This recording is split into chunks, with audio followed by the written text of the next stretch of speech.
Yo, Philly 254 living life. Back at it. Look, this video right here is long overdue. And what is it about? The top 5 plugins for the Decky Loader. Now, if you haven't installed the Decky Loader on your Steam Deck, man, you need to go ahead and do that. As a matter of fact, I've already done a video kind of discussing it along with the Decky Recorder, which is actually in this video. I'm going to go throw it up at the top somewhere. Throw it at the top. I even throw it at the end. So that way you can go ahead and kind of get the actual steps on how to install a Decky Loader. But trust me, if you don't have it, you definitely need it. It will definitely juice up your Steam Deck, give you some capabilities with the Steam Deck that you don't already have. Now, as far as this video is concerned, these plugins are the top 5, starting with those that I feel like, although they are useful, you could maybe live without, all the way up to the ones that I feel like you definitely need on your Steam Deck. Now, as far as the order, you may have your own opinion of the order, or maybe even plugins you feel like are more useful than the ones I've included on this list. If you feel that way, throw it in the comments. It's whatever, man. I'm cool. I'm down. Now, let's get it started.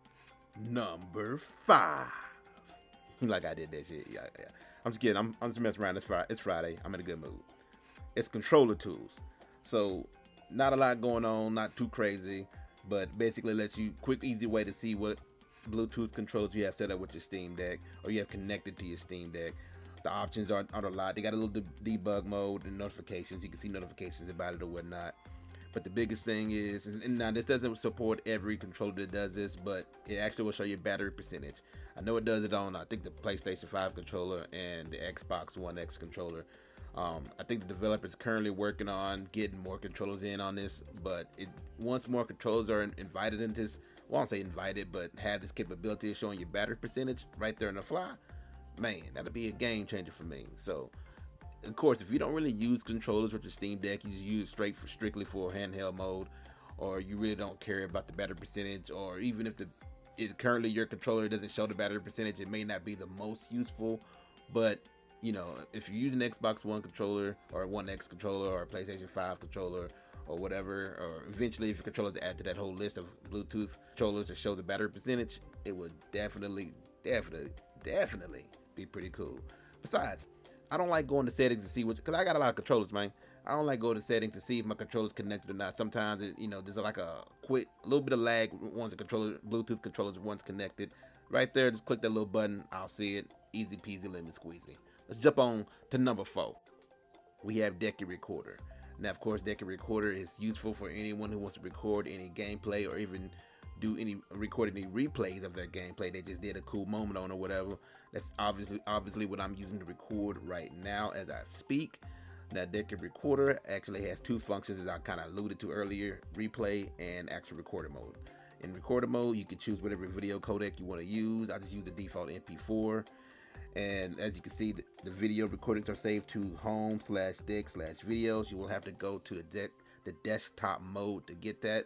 So that's kind of a caveat. And it only works in gaming mode. The replay mode, you got to switch it on. And once you go into replay mode, you have to press the Steam button plus the start button to kind of get your replays or whatnot. You can do the replays in increments of 30 seconds up to 5 minutes. Well, it's not increments of 30 seconds, but you can go from 30-second replays to 5-minute replays. The recorder mode, it used to get a little weird, a little wonky after about 5 minutes of recording, but lately, I mean, for a while now, I've been recording 20-30 minutes worth of video footage at once. I don't know what the limit is, to be honest with you, but I haven't had any issues at 30 minutes worth of video footage. Why is this at number 4? Well, here's the thing. If you really don't care about recording or even replays, if that's not really your jam, then you really had no need for this. But of course, if this is something you would use for any reason, whether it's replays or recording, YouTube videos, or just to show your friends or whatever, or just to watch your own replays, I don't know, this is definitely a plus. So that's number 4. Let's jump on to number 3. We're looking at the Power Tools plugin. Now we're starting to get somewhere now. We're getting to some things that I feel like definitely could be useful for anyone.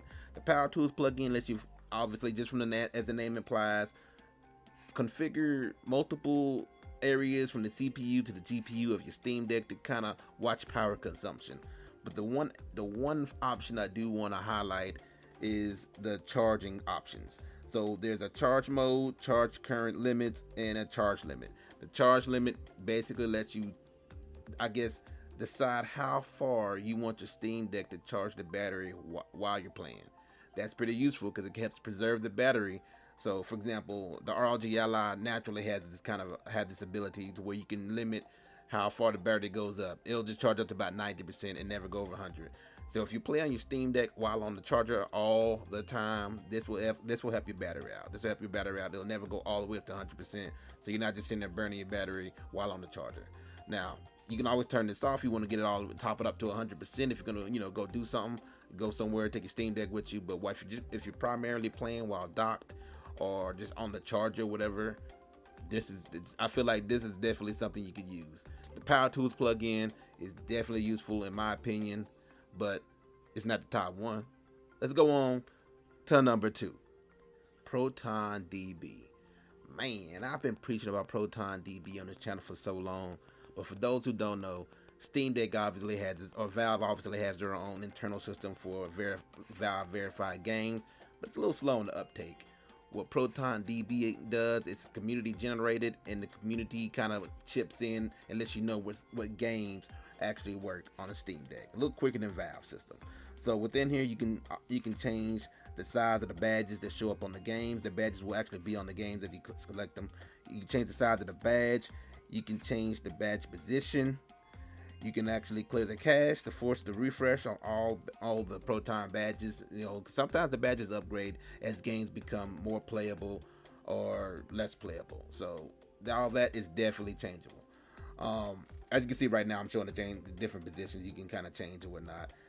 Now, all that's cool, but the real meat and potatoes, the real fun, is when you're actually about to take a look and see. So, for example, we'll take a look at BattleBit. So you see it's got a gold right there. You click on that little badge right there in the top left. Now, this page right here is all touchscreen, so you need to use your fingers on your actual screen. Right here, it'll let you know from the jump it has multiplayer and anti-cheat, so it may not work. That's more of a disclaimer. But then you kind of scroll down, you can see different users who've actually uploaded their experience and what settings they use to get the best out of the game. Now, don't just take just one user. You can keep on scrolling and see more users or whatnot, and they'll let you know flat out even if the game even works. These people have been doing this so that way you don't have to waste your money buying a game that you're not quite sure about.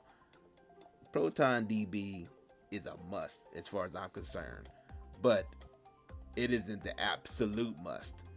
That luxury has been reserved for our number 1 pick, and that is Storage Cleaner. This one I feel like is the one that rules them all, man. Everyone needs to clear storage on their Steam Deck, depending on what model you got. No matter what model you got, to be honest with you, clear your storage, and it's a quick, easy way to do it, especially with that cache. So storage, and that's exactly what Storage Cleaner allows you to do. It allows you to clear the cache on old games maybe you haven't been playing that very often, or maybe games you uninstalled off the Steam Deck, but the cache is still hanging around there. You can actually go down there, go through a list of both Steam and non-Steam games and clear that cache and get rid of it. Don't worry if you want to play the game again, the cache will rebuild once you launch the game again. So don't worry, it's gonna come back.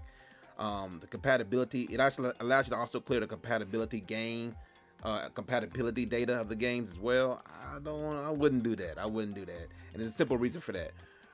Yeah, it will rebuild as well, but a lot of times that compatibility data is tied to the actual cloud saves on Steam, and that can screw some stuff up. You may lose saves on Steam or whatnot, so I just wouldn't fool with that. I don't ever fool with it. It also allows you to kind of bulk delete them, just delete them all at once as far as the cache and the compatibility data if you want to go that far, or you can just pick and choose how many you want to delete, if you want to delete one at a time or a few at a time, whatever.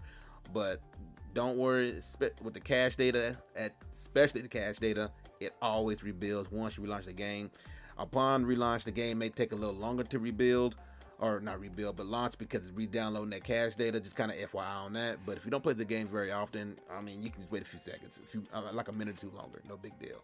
But I feel like this is the number 1 app, or should I say plug-in, for the Decky Loader, for that very simple reason, because especially with some of the lower end Steam Decks, we need that. We need all we can get, all the memory we can get. If you rocking a 64 gig Steam Deck, you just living off your SD card, that cache data can burn through those 64 gigabytes like it ain't nothing, man.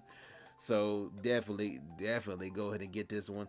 Again, I've already probably posted it somewhere around here in the video, where my whole video discussing how to actually install the Decky loader. I'll throw it at the end of the video as well. If you like more Steam Deck news, walkthroughs, gameplays, lives, reviews, like and subscribe. Cruise through the playlist. And I'm out.